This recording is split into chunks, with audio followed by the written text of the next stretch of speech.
Well, good evening, everyone. Welcome to Straight Talk Special Edition, a community conversation series that is hosted by the Tacoma Urban League and Metropolitan Development Council with our special moderator, Amanda Westbrook.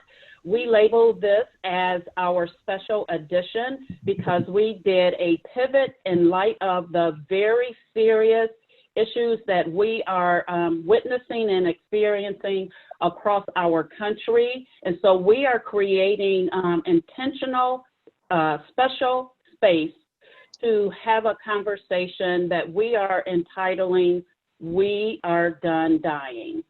And so I would like to introduce my co-host, my sister in the struggle, sorority sister, colleague, Twina Nobles, who is the president and CEO of Tacoma Urban League. Hi, Twina. Hello. Thank you for being here. And Amanda Westbrook, who is the host of City Line Tacoma and has stepped in to be typically the host for our conversations. Because of the special nature of tonight's conversation, we will be co-moderating the discussion, or just being the prompts as we hear, because we want this to be a very special and organic conversation. I'm Pam Duncan. I am the president and CEO of Metropolitan Development Council.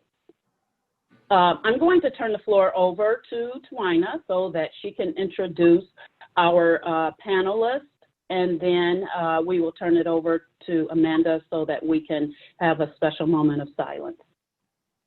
Thank you, Pam. Tonight's conversation is the fifth in a series of discussions where we are diving into the different ways that this virus has impacted Tacoma Urban League, Metropolitan Development Council, all of our programs and services, as well as our community, Pierce County, Tacoma. Tonight we have a panel of experts who will be addressing policing in our community and the simple fact that we are fighting two viruses. So these conversations have been centered around coronavirus, but we are also battling a second virus, which is racism, which is not new. But tonight we're going to center the conversation around that. So we will continue to be here for the community. We will continue to pivot when we need to. We'll have these conversations throughout the pandemic, and we'll be here every Monday at 5 p.m. The most important message that we are communicating throughout this series of conversations is that there is hope for our community. The focus will continue to be creating space in each of these conversations and meetings to talk about resources and what we all can be doing to help get through these critical times, especially this pandemic. So Pam, I can introduce guests, but would you like to mention a few housekeeping items, or Amanda, whichever one of you would like the honor of doing that?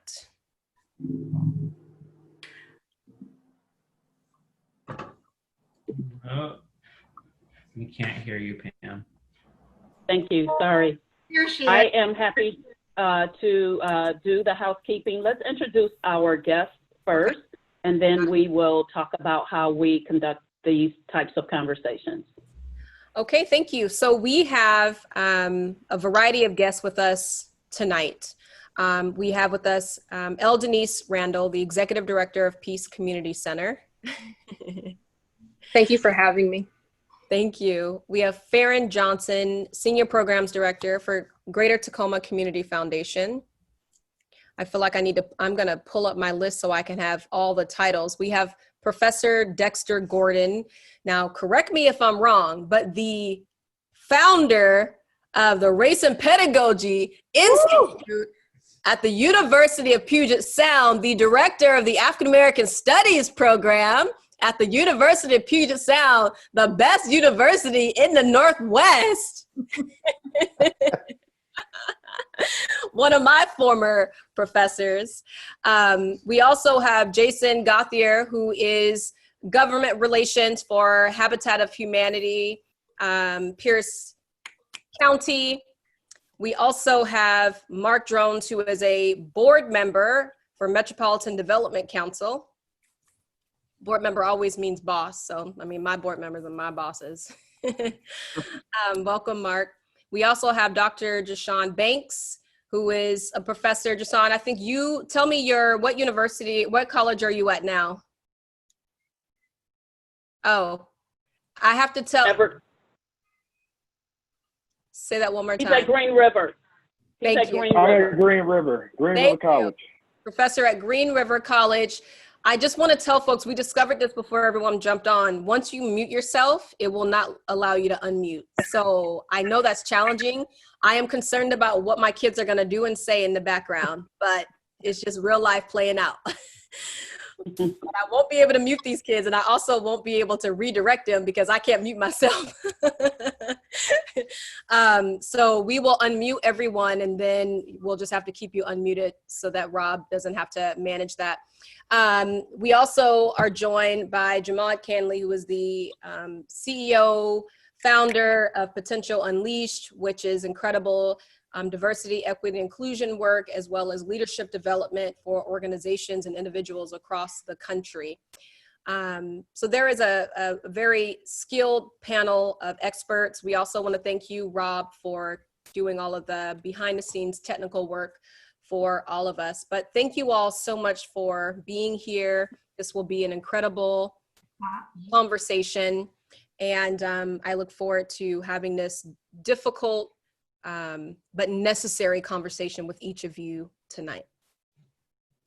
Thank you. And just as a point of clarification, I love that you have appointed Mark as one of MDC's board members. Mark is actually on the East Coast. I would love to have Mark. Mark is not an MDC board member? No. I would love to have Mark as a board member. You are not. I did not make that up. That was in an email. I emailed that out today to Dr. Jashon Banks is a board member. Oh, that's right. I switched it. I'm sorry. I'm sorry. Yeah, and Mark Jones has his own whole list of street creds. He is the executive director of National Innovation Services. And Mark was one of the key drivers for the development of the Spark report that was conducted with Tacoma and Pierce County as one of the 6 cohorts around the country. So thank you all of you for being present. We really greatly appreciate you. A couple of housekeeping things, and then I am going to turn it over to Amanda. If you are just a participant and you are not a panelist, let me put it like that. Your face, your video will not show up. If you have any questions, please enter them into the Q&A, and that way they will be conferred. We will keep track of those and be conferring those questions over to our panelists. So, and this is in the interest of everyone's safety and security. Thank you so much for understanding. I am now going to turn the virtual floor over to our very own Tacoma sweetheart, Amanda Westbrook, to just continue on with our discussion. So, go ahead, Amanda. A quick question, Pam. Go ahead. I've asked Rob to send me a link I can share because I have folk who would like the link. The link I got, I was told I shouldn't share. I can do it too, Rob. You have easy. I'll do that. Got it. Thank you. Absolutely. Thank you for that. Pam, I'm trying to thank you again for giving me the space to be here as a facilitator. I'm here tonight just to listen with a very open and grieving heart, and to sit at your feet and just to learn and to do what I'm told also. How's that, Pam? So with that being said, I know all of you who are with us on Zoom and also who have dialed in It's a couple of days, some of the worst ever that I can think of. And I just want us to take a moment, just a moment of silence, to think about George Floyd and his family and his family's family.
Pam?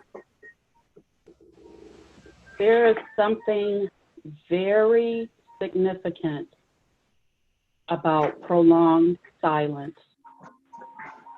Not a perfunctory silence, not a nod at silence, but an intentional, heartfelt silence. I've asked Rob to play a song that if you've not heard it, it will speak to you. If you've already heard it, I'm certain it's already spoken to you immensely. So I am going to let Rob play this song that was penned by a young man, and then we will begin our discussion.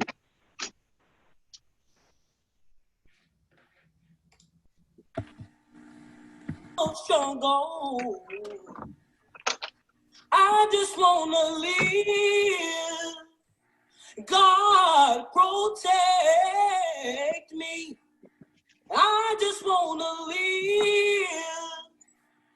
I just wanna live.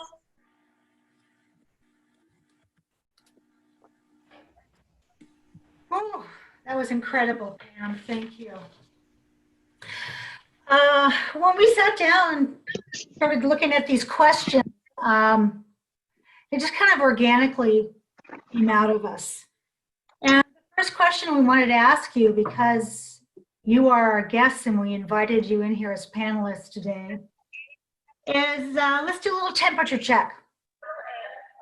Okay, so how are you doing and how is your community?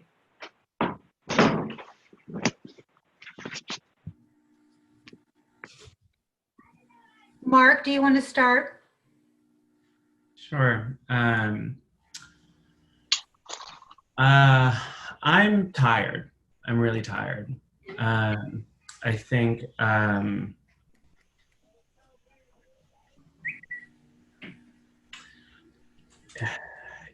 think for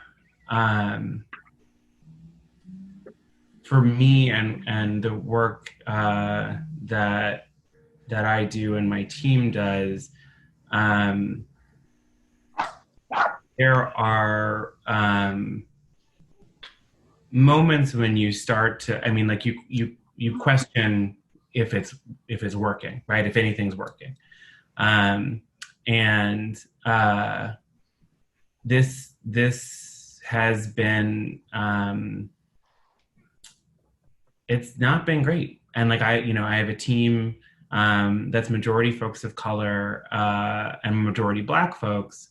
And it has been hard to show up. And it's been hard to hold space and grace for the work that we do and for clients and for, the folks that we interact with, when I think we all feel like we're carrying this grief, right? And it is a grief for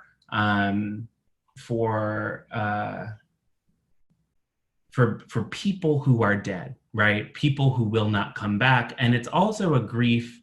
I'm reminded of James Baldwin's interview where he says that a little Black boy said to him in San Francisco that he didn't have a country. And Baldwin laments that he couldn't tell him he was wrong. And I don't know how much longer Black people are supposed to love this country that doesn't love us back.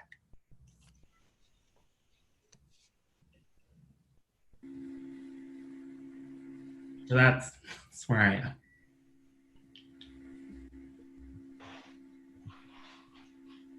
Thank you, Mark. I'm just going to let anybody jump in who feels like it. I think this is one of those moments when you know it's your turn. So I'm just going to let you join in as you please. All right, I'll chat. I'm like, look around. Like, that's how I'm feeling right now.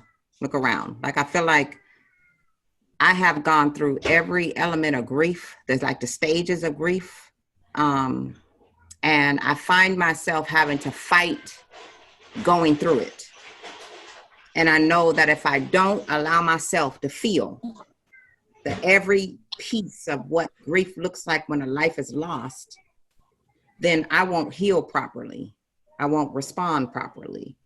I won't be able to strategize and plan and organize in a way that's going to bring help and change and impact. I think about our young people who Tawana knows they're organizing right now, but they're organizing behind the scenes. And I like that because they're reaching out to their leaders around how do we do this in a way that our voice is heard, that we have an ask, and we have some action that's planned behind it. Like, I'm tired of having this conversation with my white colleagues, and I love them, and I know that there are so many of them that want to figure out, like, what do we do and how do we support? But we've been talking about this for a minute now. Like, it's no more fruitless talking for me. Like, I'm trying to figure out, like, who I align with for movement. Who do I align with to see something demolished? And when I think about, like, whenever there's a demolition of a building, why is that building being demolished? It's because the structure of it is no longer safe for anybody. Its purpose doesn't help anybody anymore. So it needs to come down and it needs to be rebuilt in a way that's going to serve, right? And so I think about how we are in this situation and crisis right now in the middle of a health epidemic already. Don't get me started with that. But then we have this systemic system that has to go. It just has to go. And so in my mind, I'm just in the space of, like, I don't want to hear anything else around just let's have conversation and let's sit down and let's talk about it. Like, I don't want to hear about that no more. Like, we've been in this for a minute. We know what the issue is. So what are the action steps? How do we equip our young people? And that's just where I am in the space right now. If adults don't want to do it and they don't feel ready and they don't want to have this conversation, like, young people ain't having it. You guys know this next generation, they're not having this right now, and they will tear up ish, right? Like, so how do we give them the tools and the things that they need to be able to do this in a way that's going to bring change, that's going to interrupt, disrupt, and dismantle racism? Because we don't have time for it. There's too many other things going on in our country. We're in a leadership right now that don't care nothing about us right now, and so if they don't care nothing about us, what do you think other folks looking at us don't care about, right? And we're in a vulnerable position right now. And so the last thing we need to be is divided in this work. So that's just where I'm at. Like look around. Like, that's where I'm at right now. Like, how do we respond? How do we equip our young people to respond? how do we surround them and help them respond? So that's where I'm at right now. Thank you, Fahren. I'd like to add, for me, consistently feeling that this is the bottom, feeling like we're at the bottom and that we're making progress and we're moving out of this pit. And it's like, no, okay, there's another incident that comes up.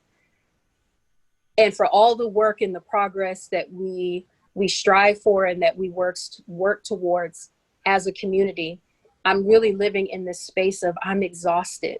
As a person of color, we've been doing this work since the day we were born, consistently code switching, monitoring our communities, thinking about how we're showing up, thinking about how we're being perceived. I'm frustrated. I'm frustrated that I have to consistently show up in certain spaces, wearing a mask, showing up a certain way, even throughout this. Struggling with having to share my emotions and feelings in certain spaces. And really thinking about how am I balancing the act of how am I, and being true with how I feel right now in this moment. And then just struggling with disappointment. Because for me, I've invested so much work, I've invested so much time, so many different conversations, and just the disappointment of there's only so far the work that I've done can reach. And thinking about all of the communities where this work is not being done or it is being done, but all of those emotions together has really just created a really fragile space for me. I have lived with consistent hope. I think that this incident with George Floyd has fractured my belief and commitment to hope in a way that it has never shaken me to my core. And that is a little frightening for me as a person, because I have to fight really hard. I was sharing with my team earlier today. We want to talk a little bit about COVID. I shared with my team, I said, being in isolation through a pandemic, it's difficult to have all of these emotions and no way to connect with your community and with folks to really express and share. And I struggled with, was I going to create space for this type of conversation to happen? And I'm so glad that I did, because for everyone on my team that showed up, it was incredibly therapeutic just to have the space to share in a safe environment of what we are feeling. And so I'm also living with just the gratitude and just thankful of having these spaces and opportunity to be authentic, to take the mask off and say, no, this is really how I'm feeling right now. I'm exhausted. I'm frustrated. I'm disappointed. We've been doing this work for a really long time. And yet here we are again.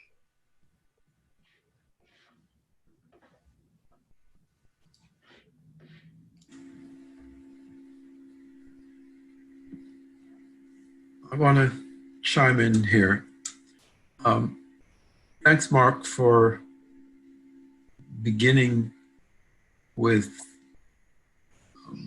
the Fannie Lou Hamer step.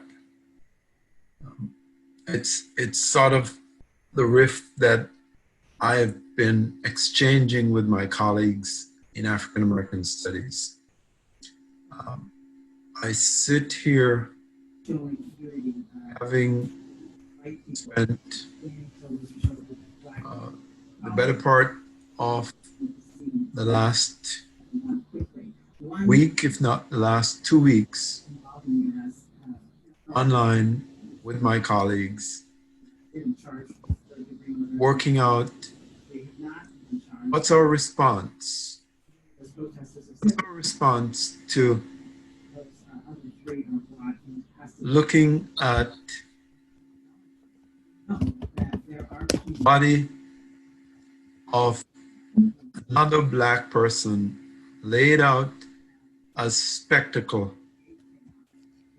for all to gaze with disdain on Black humanity one time. In this country, we go to great lengths not to look at the dead. Not so with Black bodies. And if you remember all those black bodies of Trayvon Martin all the way now to George Floyd, black bodies displayed as American spectacle.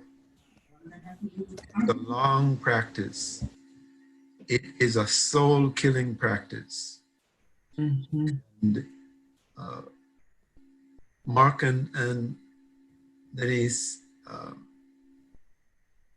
tired and sick and tired, only begins to get to it. And I'm on this call, and immediately as I get off, I'm going to be back with my colleagues planning for our response in an activity on the campus of the University of Puget Sound on Wednesday. But I'm also working on a document right now to respond to the university about how we as Black faculty, Mhm. after doing this work for years, almost 2 decades on the campus of the University of Puget Sound, and the sense of disdain, the way we're stepped over and disregarded, and the way we indicated when Eric Garner gasped for breath, we indicated that we too were gasping for breath. And here we have another vulgar display. It is soul killing. And it's all that we can do to push back. My friends would ask me very often, how come you do so much? Are you not tired? And my response would be, I don't get tired from work that gives me life. This makes me tired. And so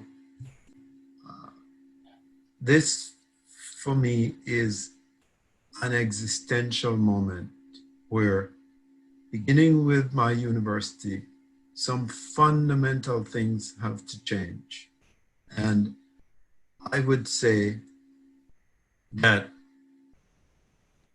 the Black voice in Tacoma, on the campus of the University of Puget Sound, across America, has been screaming for years upon years upon years that these are our experiences, and we beg you not to wait on a tragedy to hear us.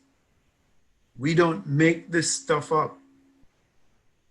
May 25, right before our eyes, we were just lucky that the spectators were there. And the instant I saw the video, I imagined that I could have been one of those spectators, dismissed by the police, even though you're looking at a man dying and telling them that he's dying. And I told my students today that not only that, but I imagined that on the ground could be me. And worse, could be my son. For no reason taken down in handcuffs on the ground, and yet with the notion that there's a natural fear that comes from the presence of Black bodies, he's killed. And I'm not going to give in to this existential dread. I'm going to say it to us as I say to myself, When the ancestors come to me in my sleepless nights that I've been having, their question is, where is your courage? And if they could live in this country for more than 200 years with no sense that their enslavement was going to end, and yet they found the courage. Encouragement is, we've got to find courage. Amidst our Fannie Lou Hamer moment of being sick and tired of being sick and tired, we got to find courage. So if an opening statement is what you might call it, that's it.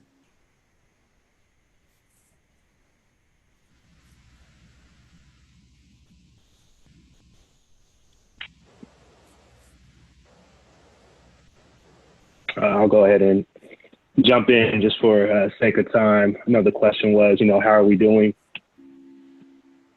We're doing. I'll speak for myself. I'm doing. I'm heartbroken. I'm sad. I'm angry. I'm frustrated. And I would go on to say that those feelings never go away. And I think that's one of the differences that sometimes people don't understand about their privilege, is that those feelings are always there. As Dr. Gordon just mentioned, this one just happened to be caught on tape. We know that this happens every single week somewhere in our country. This is happening to some degree, and it may not result in the murder, but it results in the unlawful being done to Black bodies. We've seen these situations here in our own hometown where someone has been unlawfully detained by police, and bystanders have been around and have been threatened themselves to not come any closer and don't say anything. And the feeling of that helplessness, I'll just, again, speak for myself. This doesn't go away. This is not something that, the next incident, I feel sad. And so when I hear so many people say, right now I feel sad, I feel this, I say, how is it that you don't feel that all the time to some degree? Because this is not something that it's not something that only happens, when Trayvon Martin was murdered, or something that happens, when Eric Garner is murdered, or something that happens when Ahmaud is murdered, or George. No, this stuff happens all the time. And for myself to be a Black man in the United States is to constantly live with those emotions of disappointment, to live with those emotions of, frustration, to live with those emotions of just, anger. And, that's something that we're not supposed to talk about as Black men, because then we get called the angry Black man, and that creates the other piece of this whole thing. So we're not ever supposed to mention the word angry, and think about the oppression that comes even with that, and not being able to say how you actually really feel about a system that is oppressing you. So, that's how I'm doing. That's how I'm feeling within all of that, because we are the most brilliant, resilient people. There's also always hope as well. So these things live in me at the same time, right? Even with the sadness, even with the frustration, still lives hope, still lives, love, still lives all of those things, and working together with, so many people on this panel. That's how I'm feeling. I think that we're at a place where people are really struggling, especially white people who want to save a system that, someone mentioned, I'm sorry, I can't remember who it was. I think it was Fahren, a structure that has to be torn down. And I think that that's the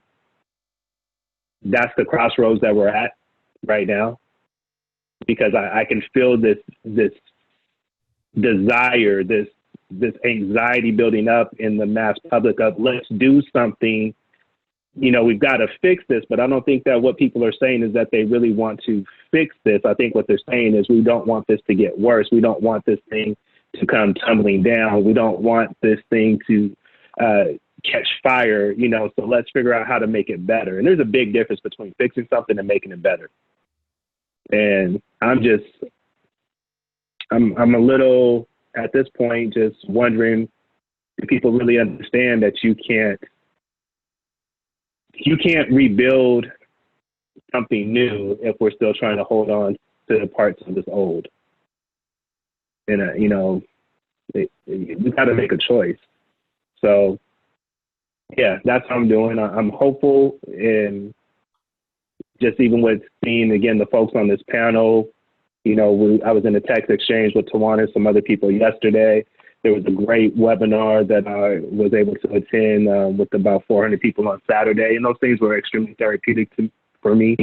Doing this work on racial justice during this time, right? So, that's difficult within itself to see these things happening and know that this is happening around the country, and then to also conduct a workshop, an hour later and all that kind of stuff. So, but again, even with all those things of being angry, being frustrated, being fearful, I have a Black son, and, I have another one on the way. And I think about what are we doing? And I shared with someone earlier today, I said, I don't know if you will ever know what it feels like to not be able to guarantee your child's safety. And I'm not talking about the other stuff. We all tell our kids, look both ways before crossing the street, and tell them to say no to drugs and hope that they make the right decisions and drive with their hands on 10 and 2. But what I'm talking about is when they're doing all the right things. When they've done all the right things and made all the right decisions, and you still can't guarantee their safety simply because of the color of their skin. And that's I can't help anyone else feel that experience. So, yeah, that's it for me.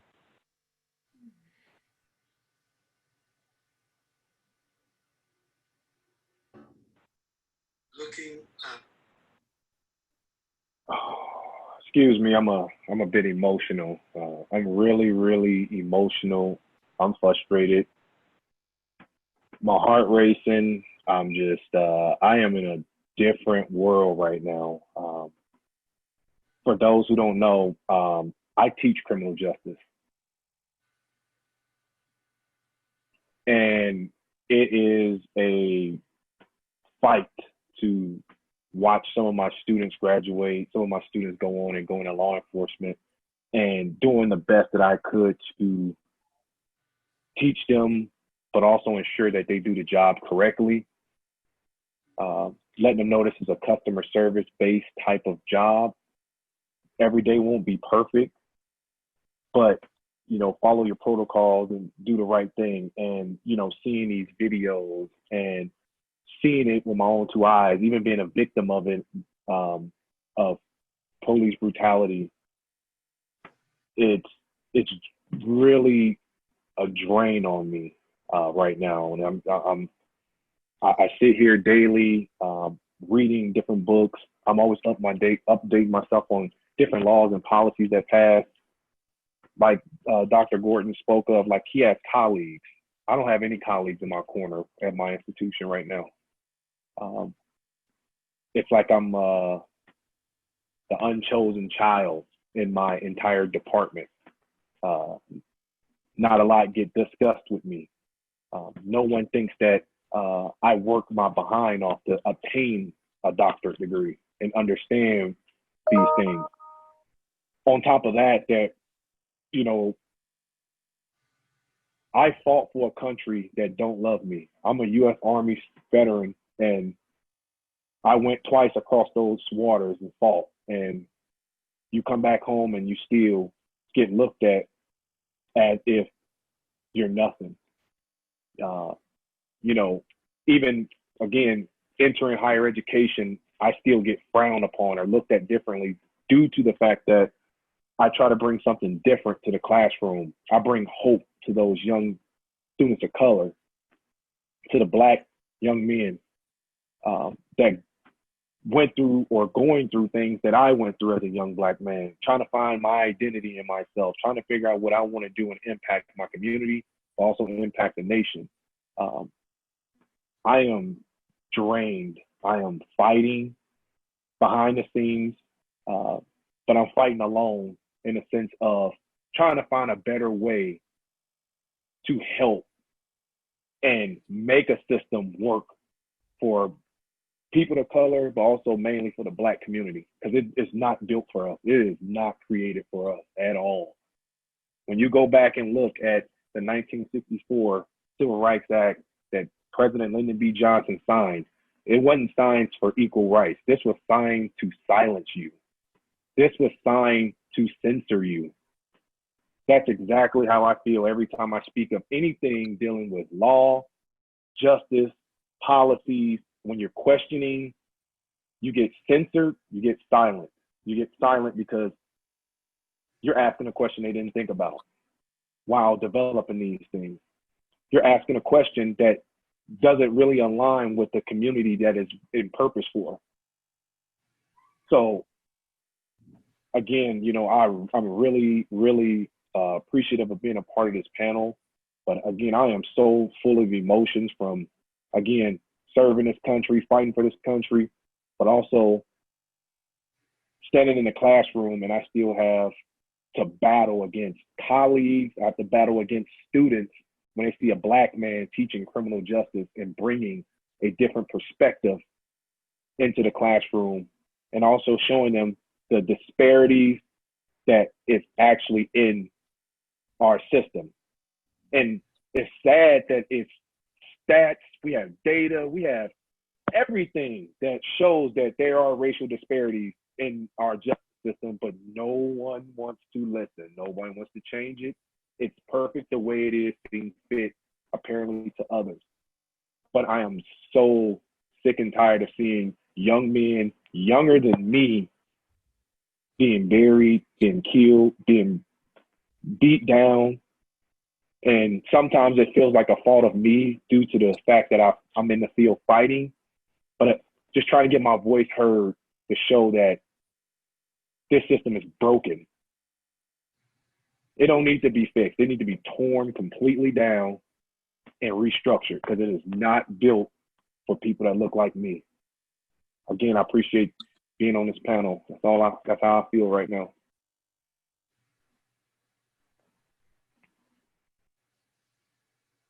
I guess it's I'm up. My heart's heavy these days, and I'll try to be brief. But I've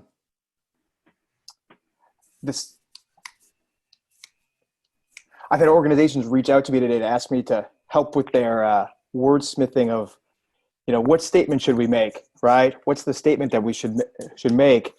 And you know, these white run organizations, you know, their statements and their words ring so hollow with me, watered down to bury the truth that even these leaders know, right? You know, we've, you know, what we're seeing in the streets in Tacoma today, in Washington, D.C., in Minneapolis, and around the country is a reaction to a system that was built to uphold white supremacy and dominate and brutalize Black bodies across this country. And in the world that I work in, you know, I work in a world that people try to accrue power and influence, right? To make decisions, to make policy. And it's frustrating when or enraging is probably the better way to describe it, receiving texts from friends in different areas of government and an organization that, you know, express to me that they're frustrated and they don't know what to do. And my reaction to that is always, you know exactly what to do. You pull the levers of government and society all day long, every day. And here is something that you apparently feel strongly about, but you're frozen and refuse to take those actions. And I, you know, my heart is heavy for, you know, folks in our community that are looked upon, and our leaders, you know, Tawana, I heard today talking and saying, you know, and I've heard Tawana say this before, but like, damn it, like, God damn it, like, stop asking me to tell you what to do, right? Stop asking me for the answers. Yeah, my heart is just heavy. I'm frustrated. I'm mad. And I appreciate, I appreciate being invited here tonight as well. But this is a time for leadership, right? This is a time where we can tear down those systems. But are people, as they do today in all of their statements they put out there, are they going to continue to be silenced and weak about it?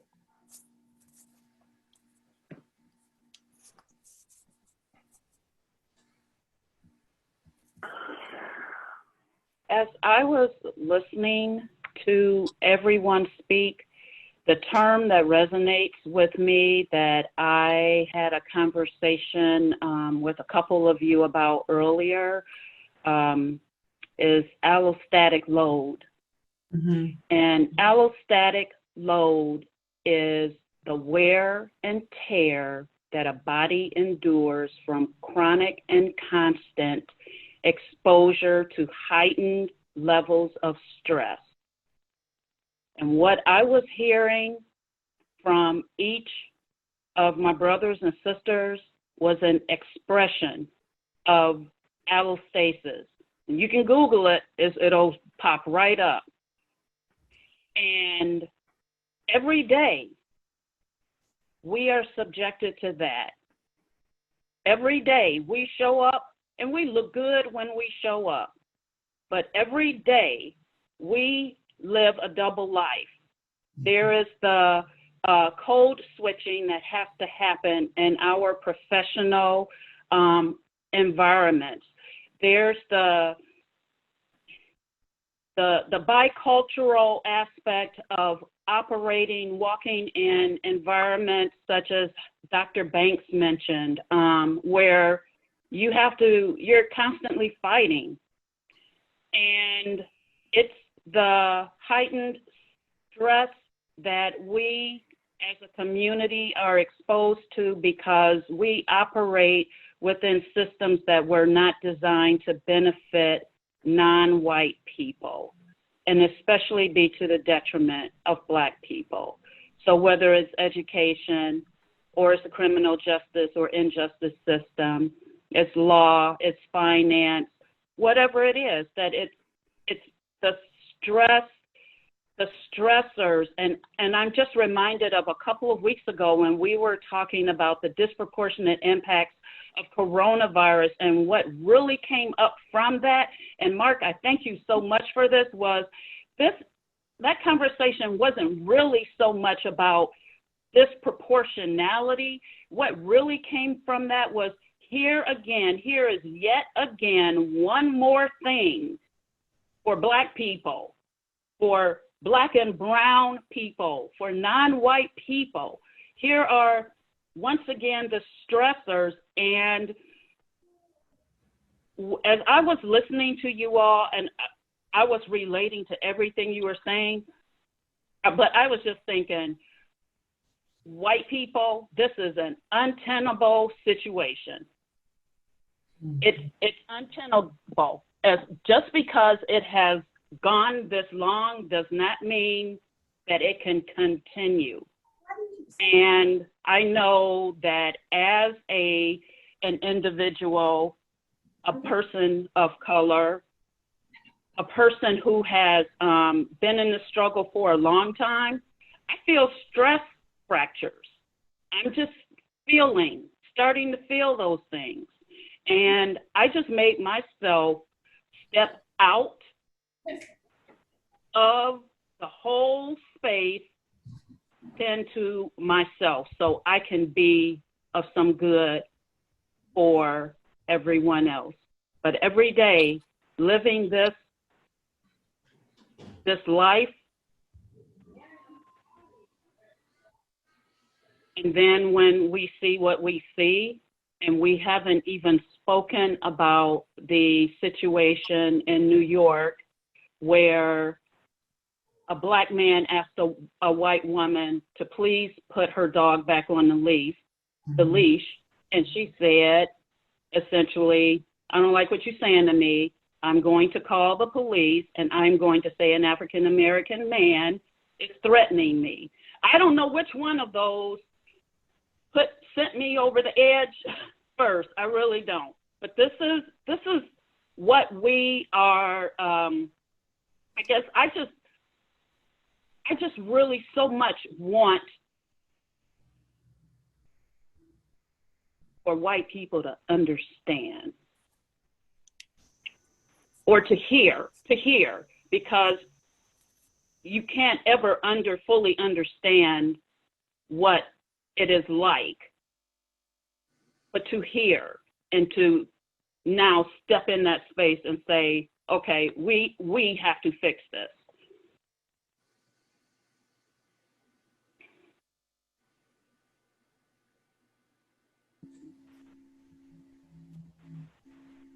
I've been sharing with my friends that, I'm not okay. I am hurt and angry and sad, and at any point in the day will shed tears for the lives that we have lost and we know of, the lives that have been lost and we don't know of, and the lives that we know because this country is still racist today, the lives that we will lose in the future. And so it makes me sad as a woman, and a Black woman, and a mother, and someone who cares about the community. But I also have been clear in communicating that as tired as I am of injustice, I am motivated to go even harder for my community. And the past is the past. The way I showed up in the past, I can't afford to show up that way in the future. So my work becomes even more intense. My responsibility becomes greater. And I will continue the balance of taking care of myself and taking care of my family. But I understand the burden and expectation and responsibility of being a leader in a community. I have to channel all that I feel into constructive action. I get to feel it, and I will feel it. I will let the tears drop. I will be honest with my friends about how I feel. I will not have the conversations that I don't want to have. But there is a great responsibility for leaders right now, for folks to become leaders right now, for us to use our voice right now, to be bold, to be, unapologetic, to not be afraid, to leave the job if you're afraid to do what's right at that job. Like, now is the time. The past, that's not how we're moving forward. So everything about the way that I will wrap my arms around my community and be vocal and hold institutions accountable, individuals accountable, will look different moving forward.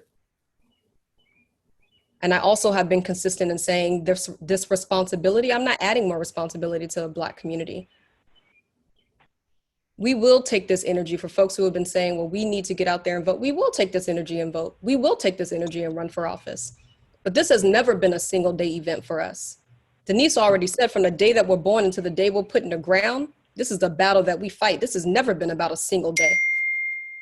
This has never been about an event. This is our life and our lifestyle. But what I need is for white people to talk to each other. I need this not to be an event for white folks. I need this not to be a t-shirt and a hashtag for white folks. And I said this also when we put together our list of demands, and I am encouraging Black people around the country and in this city to not let white folks, not white leaders, not white elected officials who are blowing up our phones. And we're grateful for the communication, but one, we are always here. Those phone numbers were the same 2 weeks ago, 3 weeks ago. We are always here, but do not feel compelled to be disorganized and rush to put together an action plan when your life has been completely disrupted by white people taking the lives of Black people. So we will take our time to grieve, and we will take our time to put our thoughts together. Do not feel rushed to put together the task force, the committees. It will come. Right now, we are taking care of our community. So I'm also asking white folks to stop pressuring us, because I've gotten too many calls on what should I say? What should I tell this elected official? I don't care if it's state, county, city. You tell them to wait. You will let them know when you're ready to bring them into your conversation about what we're going to do in our community. We don't need to have 5 points and 3 points. It's the same Black agenda. Stop killing Black lives. Nothing has changed. But it is more intense. In fact, we are going to get more specific, because what we've been saying has been unheard. But we will take time to grieve. We will take time to be together in community. We will take time to shed our tears. So don't feel rushed to show up and answer to anybody. This is our sense of urgency, not theirs. Part of our demands is we are not going to continue to be puppets. We're not going to show up and jump, and we're not going to act like we are so grateful that you're calling our phone line in the middle of grieving.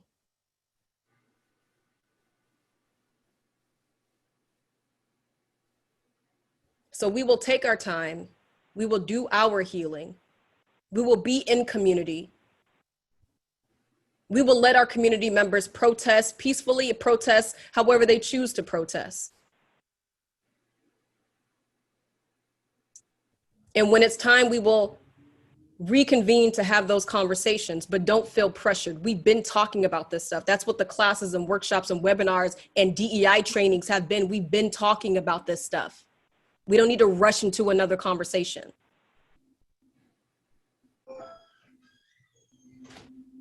So stay focused. The goal hasn't changed. The demands haven't changed. We're just gonna clean them up. It's the same demands. Hold those in authority accountable for their actions. Value the life of Black people. See us as humans. So I will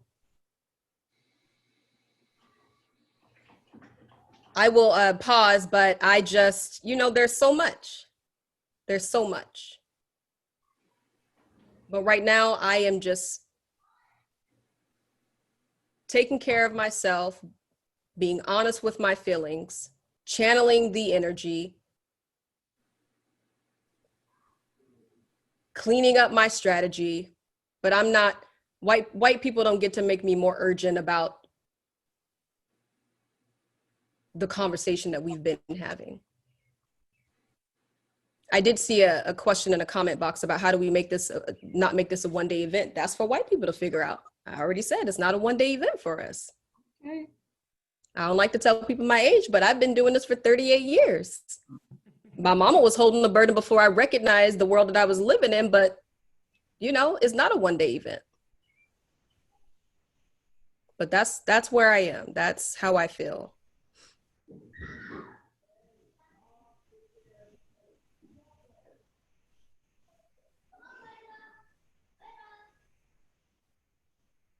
And that, Amanda, was the check-in. Or later.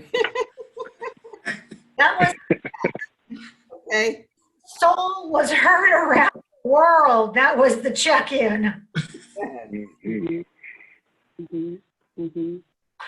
I want to post another question for our panelists, and also just want to say that your honesty and your anger it's beautiful. Tacoma and Pierce County, there's a lot of people calling for finding new ways to make change. What do you think it's going to take for policing to shift from violence and targeting of Black and brown people? I'm gonna hop right in. No police. I don't know what else to tell you. It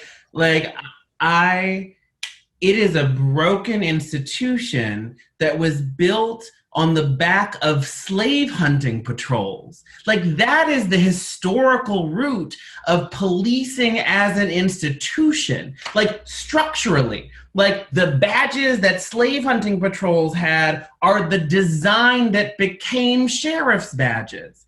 Like,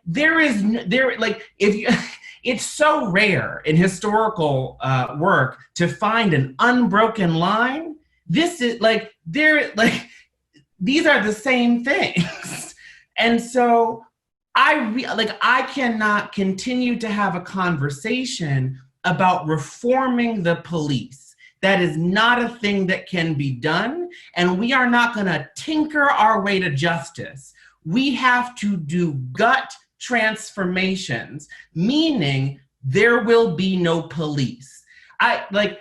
New York City, right? Like, so I've been based on the East Coast for 17 years. I also don't like to tell people my age, but I've been out here for 17 years. I'm originally from the Midwest, and 10 in New York, 7 in Boston.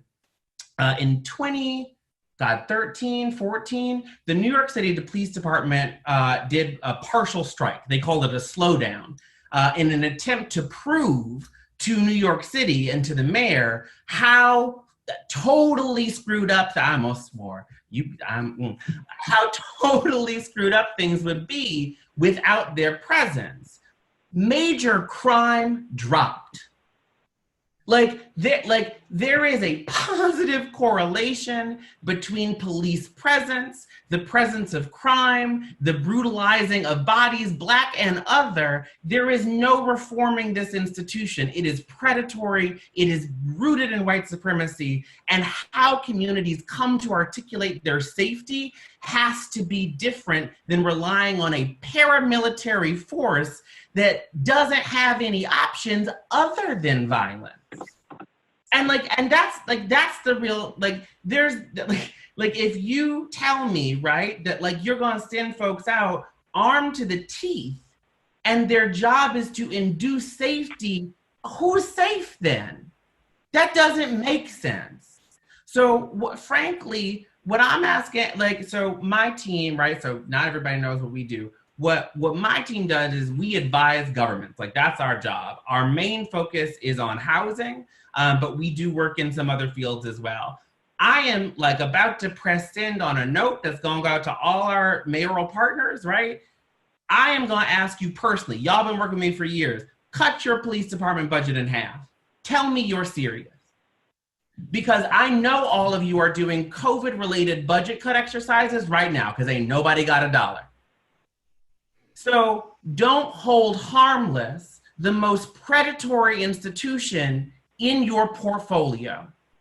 Cut that budget in half, move that money into housing development, healthcare, and services. Hold communities harmless inside the pandemic. Do not hold white supremacist organizations harmless. Sorry, I'm lit today. We moving. Y'all are. That's this conversation. There's no chill way to have this conversation. Whew.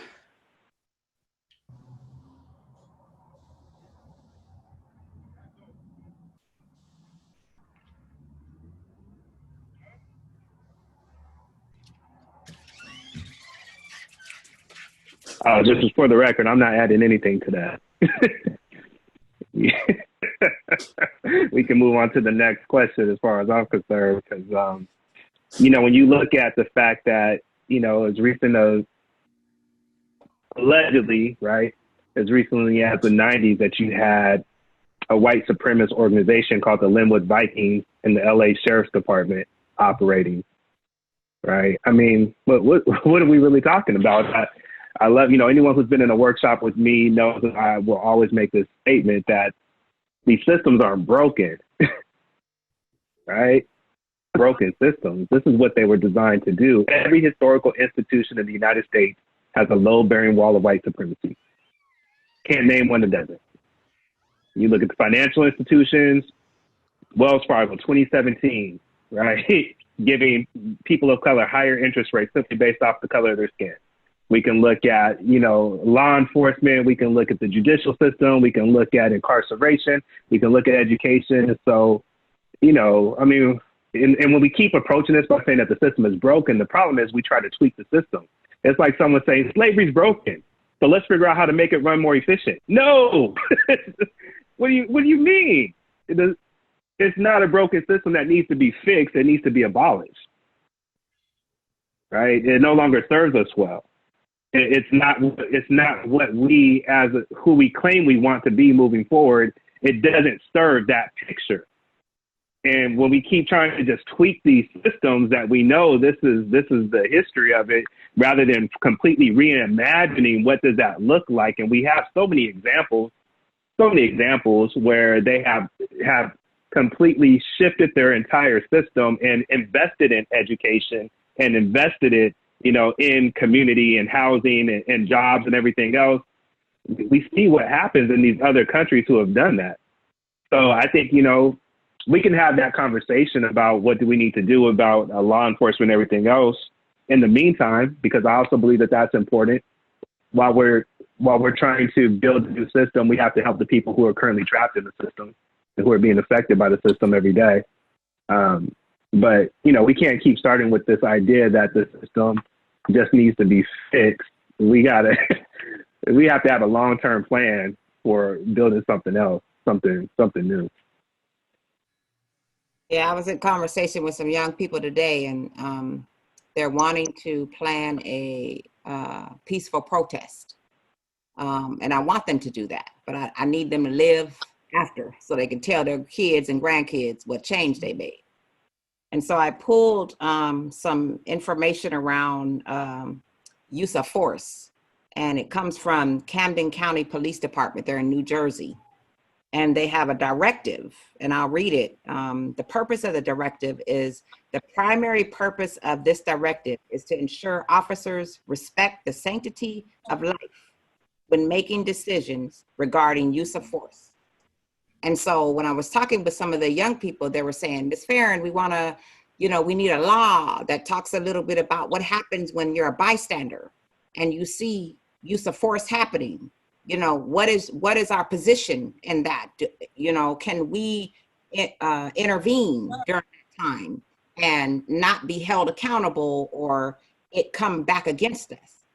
And when I pulled this directive from the New Jersey space, I'm like, what we're missing is our young people aren't really sure about their laws, right? And so if they want to protest and they want to talk and they want to get their voice heard, I need them to know about what their laws are in their own state, in their own county, in their own city. So when they protest, their protest is purposed, right? So it's one thing to protest. It's one thing to say, what's your ask? What do you need your leaders in your community to do when you're asking, when you're protesting? What do you need your policymakers to do? What are you asking the law enforcement in your city to do? And if you are not aware of the policies and the directives that are already in place around excessive force, then you're going to want to say, we want to create this new law. It's no new law. This is something that's been already in the space. So how do we equip our young people to say, if that's in the space, then how do we hold folks accountable? Was there trainings that was supposed to happen around racial equity that said that was coming, but it didn't come? So in our protest, how do we ask for that? How do we create action for that? So in the policing space, we have young people who want to speak to it, but they don't have the knowledge right now around what's already in place and how do we hold folks accountable for what's already in place. So for me, I talk a lot about like strategy, so it's one thing to just, again, we've been in this space, we've been having this conversation for 400 years, I'm done with it, So how do we now give our young people some history and some strategy on how to move in this space in a way that their voice is going to be heard? What do you want in your education space? What needs to happen in that education space around justice? What needs to happen in an education space around racial equity? What needs to happen in our criminal justice space around that piece? And when our young people don't know and they want to respond to it, then guess what? They're going to respond how they think they're supposed to respond. right? Like, you know, there's some exampling. We got some Martin Luther Kings and we got some Malcolm X's, right? And both of them is necessary right now in this space. So we got to show our young people how to show up in that space, how to know your laws. If you're going to protest, what is your ask of us? You know, as people who've been through this, we've been pillars, we know this, we're done talking about it. Like, how do we give you the bullet to be able to just shoot for this and make sure that our kids and our kids aren't having to experience this? So that's just where I am with, you know, just the policing. It's like, how do we make sure our young people know the laws? You know, they're wanting to create new laws, but these are laws that's already been set. We just ain't been holding folks accountable to it. You know, so how do we help them do that? How do we help them set that precedent? How do we help them, you know, move in that? And I know I speak a lot from the youth development piece, but like, I'm done dealing with 75-year-olds and 60-year-olds, and I get it. You know, like with some folks are set in their ways, and it's not going to come through them. The change is going to come through our next generation and those generations behind them. And it starts in early learning. It doesn't start in K through 5th grade, K through 8th grade, K through 12. It's early learning. Your toddlers know how to express themselves and their emotions, right? So that's the piece where I'm like, how do I, as an advocate, as a funder in a philanthropic organization, how do I, as a youth advocate who love this space, I'm a ride for my young people, you know, because I've been touched by that space. You know, I'm here because there was adults around me that showed me, let me show you how to navigate this. Let me show you how to do this. Let me show you how to overcome this. Let me show you how arts is used for you to navigate this in a criminal space, right? Like how we show up in our emotions and how we react and respond to things. So that's just kind of where I am, you know, just around like, how do we like make sure that our young people are aware of laws? What do they need to do? You know, and Jamal talked about this, like you can do everything darn right. You can have your hands out the damn car, you know, you can have them up, you can be flat on the concrete, and you still could risk your life. You could still die doing everything right. So something's wrong with that system when we are at that place, and it needs to come down, and it's going to be our young people that demolish it, that dismantle it. But we as community partners and advocates in this space and activists in this space, we got to interrupt it and we got to disrupt it so that our young people can go in and dismantle it. And we got to then equip them with the blueprint of what they need to be able to now rebuild. They need to rebuild, but they need guidance on how to do that. They need wisdom on how to do that. They need pillars in their space to be able to do that. And so that's just kind of where my roots are right now, you know, and not to say I'm giving up on anybody, you know, but I'm trying to see my grandkids get the baton handed off to them strong and stride. I'm not trying to have them run back and the baton drop and now they got to go back and waste time and pick up the baton and now start running. Like, I'm not trying to have that right now. I'm not trying to have that right now. We've been in this too long, you know? So that's the space where, like, if we have young people who are asking Miss Fahren, how do we protest? Miss Tawana, how do we protest?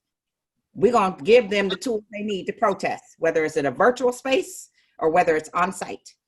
And what are the laws that are centered around that? And how do we help educate them in that space? So that's just kind of where I am with it right now. Thank you, Fahren.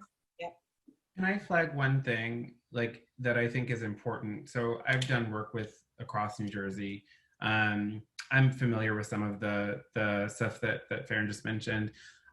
Like while there are departments that have civilian oversight, right, in terms of community boards, most of them are not that strong. There's one that has some teeth in somewhere in the Bay. Again, when you peel the layers on like how that system functions, again, it's so rooted in white supremacy that even though they will have these clauses about use of force or like, you know, respect the sanctity of life, the overall structure of the broad legal waivers of liability that police departments have are actually bananas. You cannot be held like in a civil court liable for damn near anything you do while you are on duty. Mm-hmm. And that, right? And there has been actual data, actual research that shows if cops didn't have those liability waivers, people wouldn't want to be cops because you couldn't just do shit. Right? Like you would actually have to be like held account, like somebody might be mad at you and actually might be able to hold you accountable for being mad at you. So like, I want us to be really cognizant of window dressings around substanceless change. And until a police department says, you know what, we are going to give up this broad liability waiver, like all of our officers will be able to be taken to civil court, criminal court, whatever, right? Like whatever happens, we're going to be accountable to that event. Then again, that is not an institution that is in accountability with its community. And businesses don't get that kind of liability waiver, right? Like it is truly outstanding the way that police as an institution are shielded from the most basic repercussions for their activities. And Mark, that's the piece that I was going to say. The word that just keeps coming back to me is accountability. So when you have officers with their body, 4 of them on top of an individual, and you're aware that cameras are around, you're aware that you're being recorded, you hear someone saying, I can't breathe, and you still don't put that person in a position to where their life is valued, where they can breathe. And yet you have all of these voices that are saying, officer, showing respect. Officer, he's saying he can't breathe. Officer, let him up.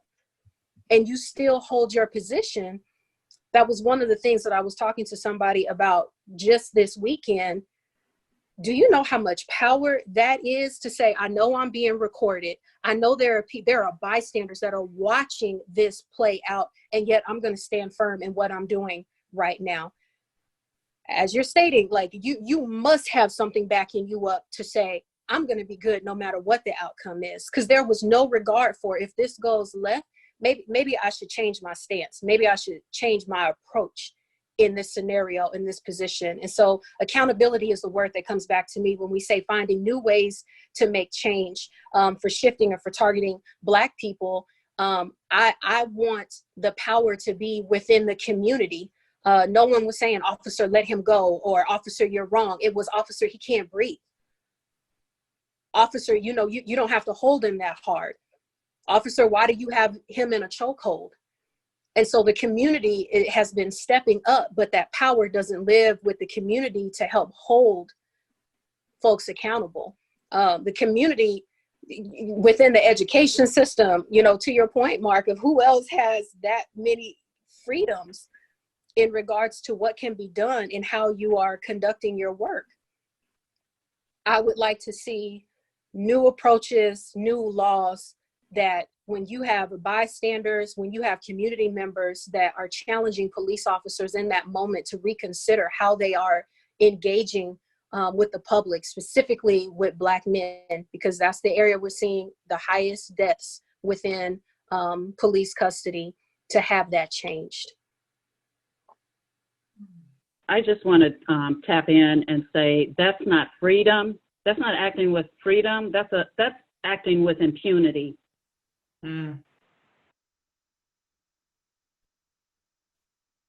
I think something else that we have to really think about when it comes to how we utilize the term like police. See, I have to constantly remind folks that police, you are law enforcement, not the law creator. You're not the policy writer. You're not the signature on that law, whatever it is. You enforce the law. That doesn't mean that you can just randomly go and grab someone and have reasonable suspicion that they did something, and then automatically jump to probable cause to put them in handcuffs. And again, to kind of caveat off Mrs. Johnson with the whole protesting and teaching these young kids, I go around to high schools, to their BSUs, everywhere, teaching these youngsters understanding their civil rights, how not to waive your rights. But believe it or not, youngsters, like Ms. Johnson was saying, they don't know their rights. So they don't even know that the police can legally lie to you. They can coerce you into saying something to waive your rights and go about doing these things. So I'm doing my due diligence. I'm working tirelessly, finding new ways that I can get out, teach these youngsters and myself, keep teaching myself about these laws, policies, and things to not waive your rights. Jamad, he knows, I told him several times, pass the torch. It's my turn to fight. I told Miss Pam that too. Pass the torch. It's my turn to fight. You know, I'm out doing what I can on the platform that I have to teach these kids their safety in policing, but also taking time, going to these law enforcement forums, having conversations with these law enforcement officers, telling them, this is not working. This is broken. This is literally a one-sided fight. You're not only taking the time to hire some of the most uneducated folks onto your force, but also you're not reviewing your policies. You're not holding anybody accountable. You have small mafias within your ranks going around bullying people, and you as leadership is not saying a word. Because another reason why, going back to Mark and Denice, what you guys were saying, the police have the prosecution on their side. The prosecution works with the police. So when you have the prosecution, you also have the mayor. You may have other folks that is tied into that. It may not be really close, but when you have the prosecution on your side, again, you as the individual have to prove beyond reasonable doubt that this officer did whatever they did. Even if they have it on the camera, they still will find a way to silence you, censor you, like, well, that didn't actually happen. You didn't see the whole thing. So again, this is literally a talk that I have as maybe more than likely the only person of color sitting in the room arguing factual evidence to these officers, and they still don't believe it's happening in their ranks. So again, we need to take a look at that waiver. Okay, what does your department have to sacrifice? Y'all have a huge budget here, apparently, that, oh, I kill this person, I go to court, we get hit with a civil suit of a couple $1,000s, and we're good. We're back doing to whatever we were doing. So again, the use of force continuum, that is the document that all departments are supposed to abide by. And again, it's like, who's not following the rules? Who is out of date on training? In police academy, we have, and again, this is something I argue here in Washington State with the Washington State Patrol, King County Sheriff's Department, Tacoma, with Pierce County. I think you need to revise your requirements to be a police officer. Why? You're hiring folks straight out of high school, may have been bullied, and they have a chip on their shoulder, and then they go in there, you teach them a thing or two, and you give them a weapon. So now you give them a badge where it say, hey, you really can do literally whatever you want. And they go and do what they want. That's why I say you need to start revising things and start looking at things. And one thing I definitely agree with, someone spoke of, is cutting the budget. Cut the budget down. I guarantee you will be very strategic on who you're hiring in your processes, and also trying to find a way that, okay, how can we make this, our department, better to receive that funding back? And again, right now, I'm pretty sure you all seen on social media and all over the place that you have some of those officers that say they do good, they're great officers. As I told a few of my close friends that officers, this ain't the time. This is not the platform for you to take that right now. The Black community, the 14% that we represent in this nation, is furious. So again, me as an expert in the field, I am navigating those ways again with Mrs. Johnson. I'm trying to find a way to get to the kids. And myself, as a younger guy, running with the torch, trying to figure out a way to overcome this broken system, break it down, and fix it to where it is equal across the board.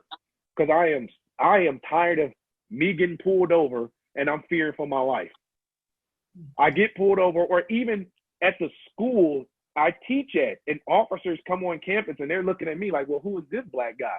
Well, I teach in criminal justice, and by the way, my name is Dr. Jashon Banks. Oh, well, we didn't know about you. Didn't supposed to. But again, the whole time in the meetings, I'm like target number one, trying to figure out who I am and what I done did and anything of those sorts. So again, I'm willing to deal with that uncomfortable conversation in those areas, in the presence of people, to make sure that I'm making a push to make this community safe and educated and a lot better. So again, I'm with Miss Johnson. I'm trying to figure out a way to get to the kids. And then with Mark and Denice, we got to find a way to get a hold of those documents that we need to see as civilians. Like, let us see this, because again, I'm tax paying for your salary. Let me see how this is operating behind the scenes. That's all I have right now. Thank you, Dr. Bates. I wanted to hop in real quick just because I think this is an important question. I think even beyond the budget, we got to find a way to, going back to that whole thing about accountability, because we're talking about a system.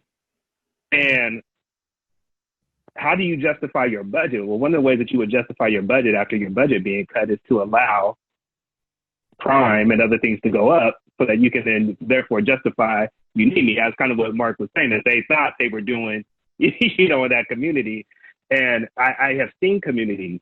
I've talked to officers. I've talked to people who have told me, yeah, we know, that they're cooking mess in this house down there, right? Yeah, we know. You're talking about the house on such and such block. Yeah, well, our budget was cut, so we can't patrol them and everything else. But hey, make sure that you spread the word, next time that this comes up, of why we need our budget back. Hold on, so right? You know that that's happening. Oh, yeah, we know that there's some activity over there and everything else. I mean, like, that's how, in some places, right? That's how this stuff operates in some places, because it's the system.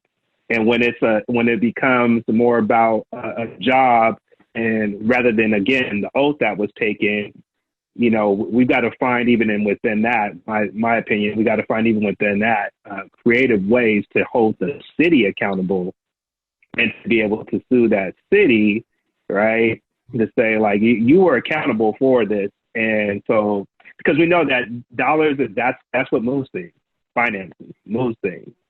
But again, I think if we only look at cutting the budget, people will find some creative ways to justify getting their budget back, or they'll try, right? And I just don't put it past some people in some places to do some really shady, shifty stuff to then say, hey, our department, or specifically our precinct, needs more funding because of what's happened over here. So I don't know if Amanda wants to move on to. No, go ahead, Dexter. So I'll wait for the other question, but I'd like to suggest that when we think of policing, we should think of all elements of the system of this democracy. And it is time to radically reimagine the whole thing. And Black voices have been saying from the beginning, it is Black voices that radically reimagined democracy to make sure that the Jeffersonian notion that all people are created equal, but my slaves are outside, that doesn't make any sense. And so with respect to policing, as with education, as with the economic system, I think what COVID-19 has indicated to us that we can ramp up our imagination very quickly when we need to. We can radically reimagine the whole system. The question is, do they believe us that the system is destroying us? Believe that the system is killing George Floyd. You just don't see it every day. And so that's where I want to begin. And if I were to go to Fahren, I would say, Fern, one of the things I want to encourage us to do is to give our young people the freedom to radically rethink the whole system and come alongside them with that. Because I think of Seattle, for example, amidst the protests. One of the arguments being made, I gather, is that, well, we in Seattle are not doing too badly because we have made changes recently. And I think you asked about Tacoma as well. And I've said this before. I said it when we were talking about Eric Garner, that Tacoma is basically dodging a bullet. And I am very pleased with the developments over, I'm very pleased to see some movement over the last 7 or 8 years. But it has come because we, as part of the Black community, have pushed and pushed and pushed and pushed and prodded and begged for conversations with law enforcement. I think that should change. I think we should have a clear sense of shared ownership of our communities, a shared sense of what should our social contract look like? How should we reconfigure the structures of disparity with which we live? How should we get to acknowledging people based on their capacities and their capabilities, rather than the presumption that the color of your skin can determine your capability? So it's that radical reimagining that I want to invite, and I invite of my students, and I invite in the work of our community. Let's step back and rethink this thing. Rethink how this democracy works. We live in a democracy where majority votes one way and the election turns the other way. We live in a democracy where majority of people say that we need universal health care. Majority of our people say that we need to reform our economic system so that people can have a living wage. And if we don't get that, we've got to find a way to establish the solidarity of the majority and rethink this whole system. Thank you, Dr. Gordon. I want to remind our audience that we are here till 7 o'clock tonight because of the wonderfulness of our panelists and what they're sharing. I've heard a constant theme as I've been listening about gatherings and getting together and teaching. So I'm curious, if people were able to come together right now, of course we can't because of COVID, but if we were, and in person have discussions about what happened, what is the best advice that you could give people? And I'm gonna step out and I'm gonna say white people about dismantling racism. What could you tell white people about this? I'll start, and I know we will have a lot to say. 1, listen to Black people. 2, take them seriously. 3, enable them to have the resources and the authority to lead. Come on, man.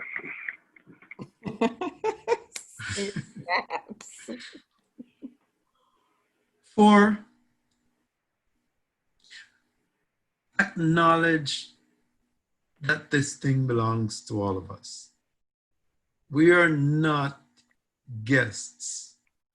We are not aliens. We are not problems. we are integral to the solution. And we show up every day, and yet we're not seen as qualified to take the lead. We show up every day, and yet our stories are not believed. We show up every day, and yet there's some sense that we're less valued than other people. So, white people, I hesitate to give you advice, but Amanda is in charge and she says we must. So, listen, just start with that. Just listen. Listen, you will hear. And in fact, you will hear that you heard it before. As Tawana was saying, we have been saying, we have been doing, we have been here, we have been available. And so listen, and then do not do the lip service thing we've had with some of our efforts to work with people across our community. You listen, we bury George Floyd, the crisis goes away, and we're good again. And that's the pushback that I want to encourage every Black voice to say, do not allow your systems, do not allow your institutions to run back to some comfortable way we used to be, to get back to some normalcy, some level of comfort. We all struggle with the loss of the familia, but this is an opportunity to hear, maybe for the first time, that a new world is possible and we can create it right here and right now. Yeah. Amanda, I know that well, go ahead. No, please. Amanda, I know the question was geared towards white people, but this might be the last question of the night. So I just want to say, without COVID, where my heart has been, and I shared this with my team this morning at the organization, as we think about what our children are experiencing right now, the emotions that they have, the fear that they have on a consistent basis, whether they're wearing a hoodie or if they're wearing a tie, there is literally no way, no matter what community if you're in a nice car, if you're not in a nice car, as a Black male, you're a target in this nation. And this space that we're having the opportunity to have this conversation, without COVID, I would want to have Peace Community Center to be a space to where we invite our children in, to invite youth in, to invite Black males in, to be able to, one, share that. What does that feel like? What does that look like? And to have Black male role models to be able to come in that environment and to give words of encouragement, to inspire and to uplift our Black males during this time. This is a heavy burden to carry, a tremendous heavy burden. And I'm not a Black male, but as one of my good friends, said, she said, George Floyd, he's our cousin. That feels like family. And so this particular death, as many that have come before, hits in a way that I can only imagine as a Black male, you are carrying that. And so I would want to create a space for our students to be loved on, and to hear that we're here for you as a community. We have your, to get phone numbers. If you're ever out in community, to have a Dr. Banks or a Dr. Gordon to be able to be present, a Jamad to be present with you. If you're, going somewhere in community, to be that voice and to be that ally. Like, we'll never be immune. I don't care how many degrees I have or what my title will be. I will be in a community somewhere, and as a Black woman will be seen as a threat. And I know how to navigate and to talk my way out of a situation to where someone may reconsider, but that's not completely 100% proof to assume that I would not be a victim of violence, racial violence. And so I want our children and I'm thinking about our children and the conversations that they are hearing, but for them to have a seat at the table to be able to share their frustrations, but to also know you are loved, you are valued. And as community members, we are here to wrap our arms around you, and we're committed to your safety, whatever that means, whatever that takes. I want to, what Dr. Gordon said, I have to underscore something, because I said it the last time I was with you all, talking about race equity and COVID, right? Like when COVID first broke in early March, myself and a number of other Black folks who've been doing public health for a while were like, this is going to be awful. Like, this will destroy Black and brown communities, because that's just what happens, right? And we pushed hard, right, to be like, deploy the resources into Black and brown communities. And what we got back was, but it's old people. It's not specific to Black and brown. It's old people, and it's people are traveling a lot. So it seems actually be hitting a lot of rich neighborhoods. And then a month and a half later, we had burn rates and infection rates and lethality rates in Black and brown communities that were triple, quadruple, right, white neighborhoods. And what Dr. Gordon said of listen to Black people and believe us the first damn time. Mm-hmm. I repeat myself all day, every day.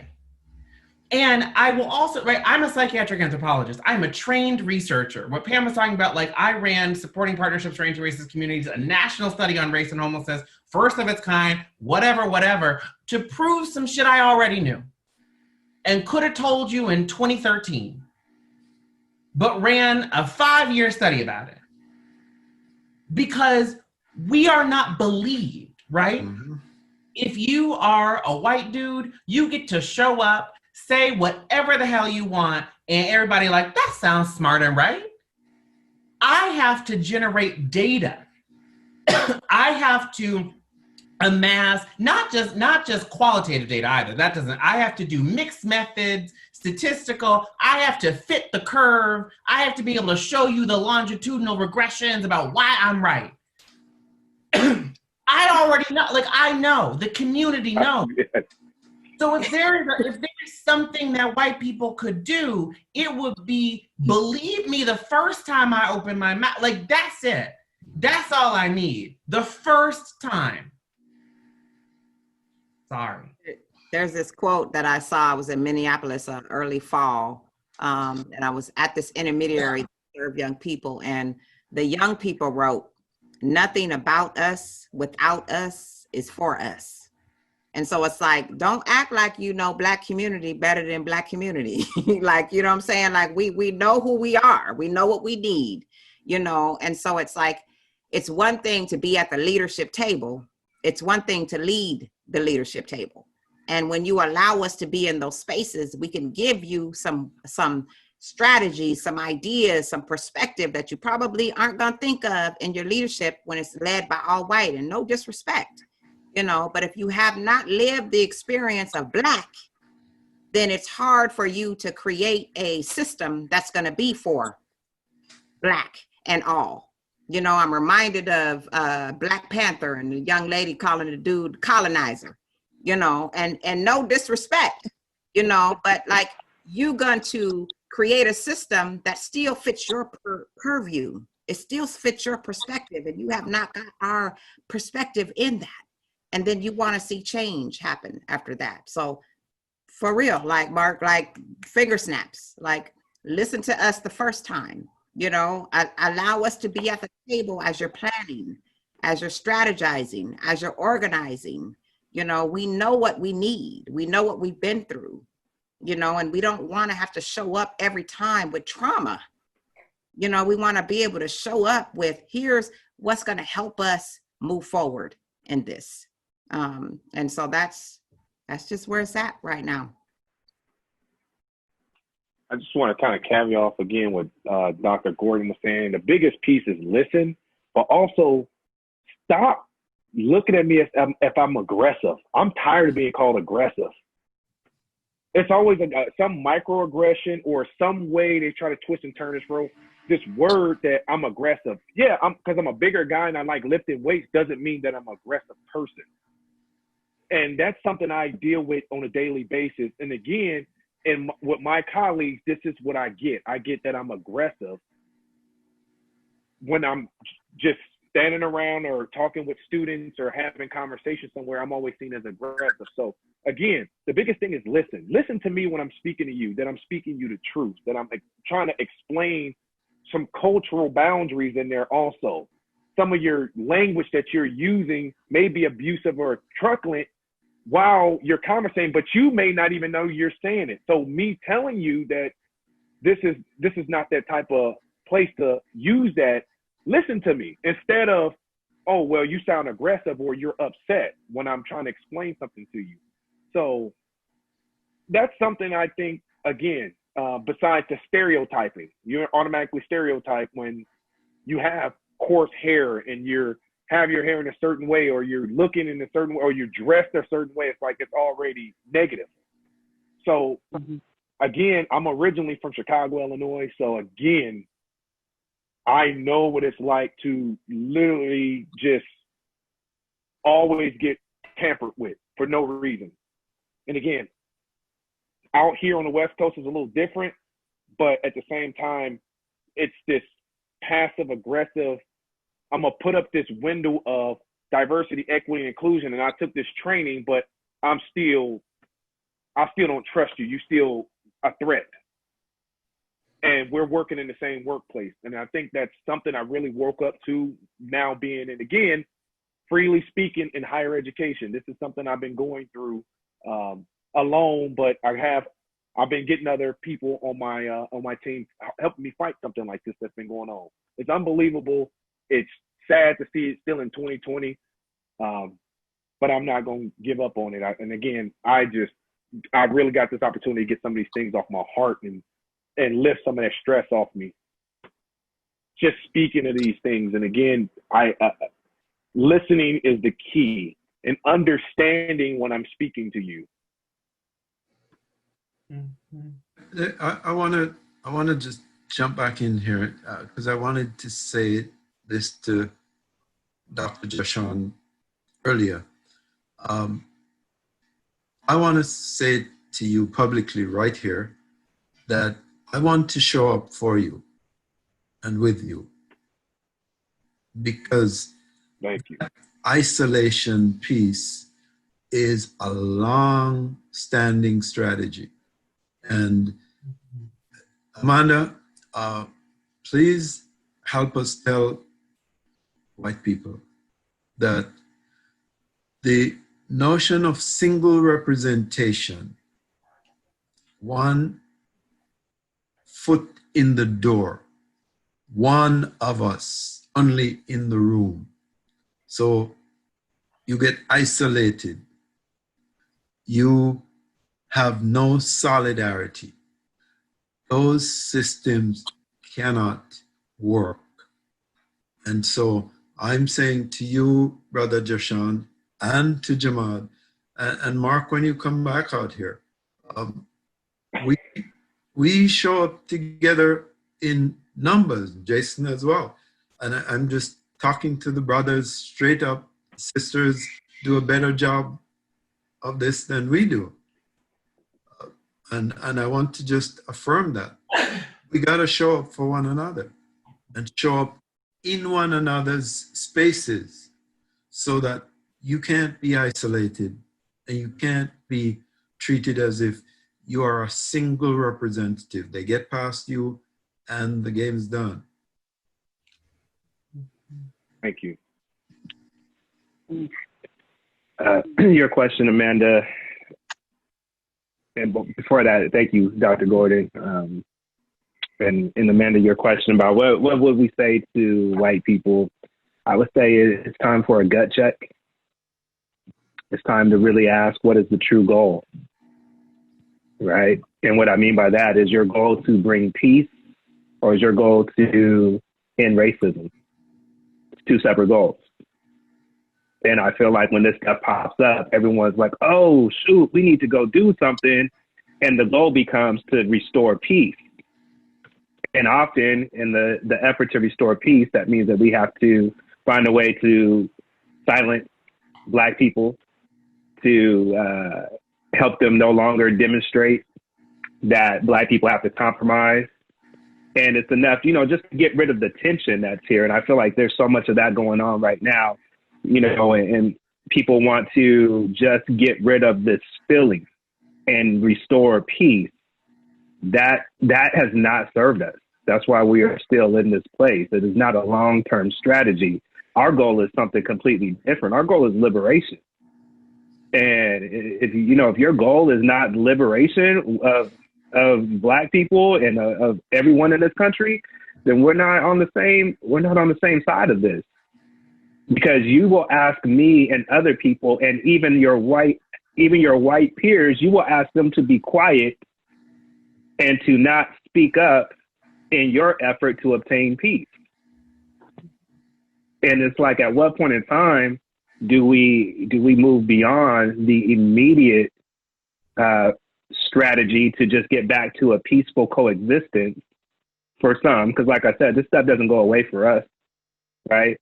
Versus putting together a long-term strategy that's really about equity and really about equality and really about liberation. And so I would say, that's what I would say, is that it's time to have a real gut check moment to really ask yourselves, what is it that you truly want? Are you truly fighting for liberation of Black and brown people? Are you truly fighting for, equality for Black and brown people? Or are you fighting for peace, right? And that's, again, it's different. It's different. They can coexist to a certain degree, but you got to understand, to get to the long-term goal, we can't always just be peaceful in order to get there. And so that's what I would say. Gut check time. And then I would also ask the question, and if you say that I want this long-term goal, what are you willing to give up? Like, are you actually willing to give something up? Are you willing to pay something for? Because peace and liberation does not come free. It never has. Never has. It's going to cost something. It's the only way. These systems have been created before even the founding of this country. Like, when you start talking about dismantling this system, it's going to cost something. And so, it's time for a gut check. Are you just here to try to make us feel better so that you can feel better? Is that what this is really all about? Or are you really about saying, I truly believe that all people were created equal and should be treated this way, and I'm willing to put in the long-term fight and the long-term strategy to help us get there, even though it's going to cost me something. Mm-hmm. Beautifully said, Jamad. Thank you. We are almost to the end of our time, but there's a question that came in that when you hear me say it from one of our viewers, it's the perfect question to bring us all back to community. The question is this: I am an elderly Black grandmother. How do I share my wisdom with young people without getting in the way? Give her my email address. I need her right now.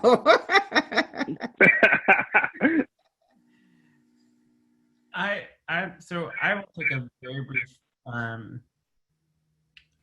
So I think one of the tragedies of racism in America is we don't get to hear our elders. We just don't, right? Like, I don't get to spend that much time in community with people like Dr. Gordon. I do not. Because the Pams and the Dr. Gordons who are still here, right? And have, the deep knowledge and have done the work are actually kind of few and far between. And so it is a blessing, even inside all of this turmoil, to have spent time in community with folks like Pam and Dr. Gordon tonight, right? And I say that as a person who, like, you know, I'm not that young anymore, but I'm younger than, and I respect my elders, right? Like, full stop. Like, I know when somebody is my elder. So, like, I would say that, like, there is a just a straight up benefit to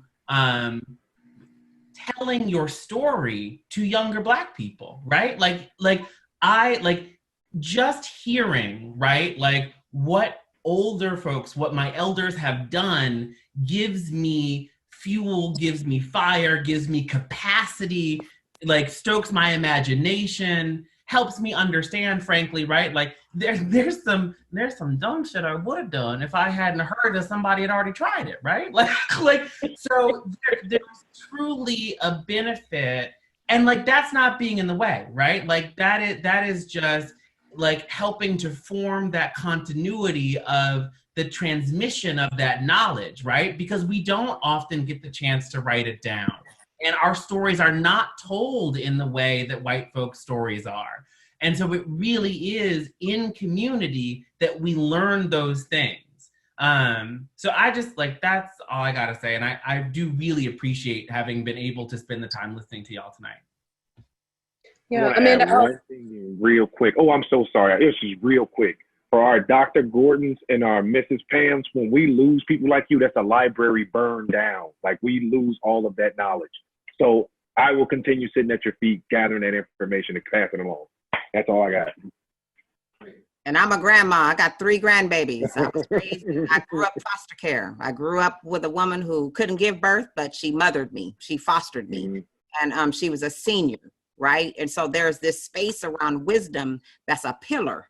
And when you have a pillar in a space, it keeps the space that's over you strong, right? When you remove those pillars, you remove that covering. So that's the piece that, you know, for our young people, again, I always go back to that. Like, they have to understand that wisdom trumps, you know, and while we want your innovative thinking, and we know that you can think forward, but you got to know where you came from. You got to know your identity.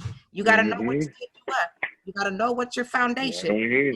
Move them out of the way, you risk, right? You put yourself in danger, you know, and so it's important for our grandmas and our papas, which my grandkids call my husband, Papa, you know, it's important to have them in your space because they're pillars. They're going to help you see the hole in front of you and tell you how to navigate from from falling into it. Right. So that's the importance. So I would tell that viewer, like, give her, for real, like, Amanda, I'm not even kidding. Like, give her my email address because I need to talk with her, you know, so that she could get in front of some young people, because that's important. We need our young people need to know, like, you need your pillars. If you move them, you risk danger. You know, there's no covering for you. You need to know what came before you can try to go change and figure out, like, what the next step is. So that's important. Wisdom is important, is key.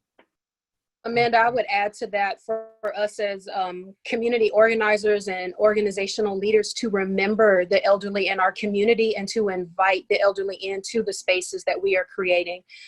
So really prioritizing making those pathways. Like in our faith-based communities, I had the opportunity in my church to be in an age group that was similar to mine, or to be with what is called the mothers of the church. I was like, put me with the mothers of the church, because of all of that wisdom. And it's valued and appreciated, I think, in a lot of our religious institutions and establishments. But then when we transition over into our professional world, it's like, okay, well, who's the book expert in this field? And really getting back to the grassroots of who has the experiences and the knowledges, who's going to tell us the stories, and reaching out and inviting all of those voices and perspectives into the work that we're doing. So remembering to have a diverse portfolio, so to speak, of the presenters who are speaking on behalf of the work that we're doing. I'd just like to add, Amanda, that we try to facilitate those conversations, whether in our work in race and pedagogy on the campus of University of Puget Sound, or in the community in various venues, the conversation where we seek to have those interracial, intergenerational conversations. Every week we've been doing that piece for 14 years. And we tried to have in some of our programs, elders circles, where we intentionally find elders and put them in conversation with middle school students and high school students. So let the grandmother be in touch. That's right. I would like to say, Amanda, that first of all, what I just heard just blesses my heart so immensely that I thought the tears were about to fall, and they hung in there. But to your initial question about what would I say to white people, I would say examine yourself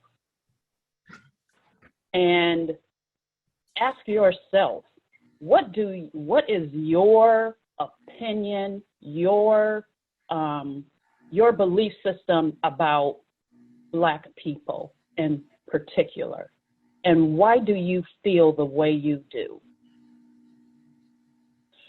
I say that because at a very early age and growing up in the Midwest, segregated Midwest, I didn't have long before I realized that there was a distinct way that I was viewed versus white children.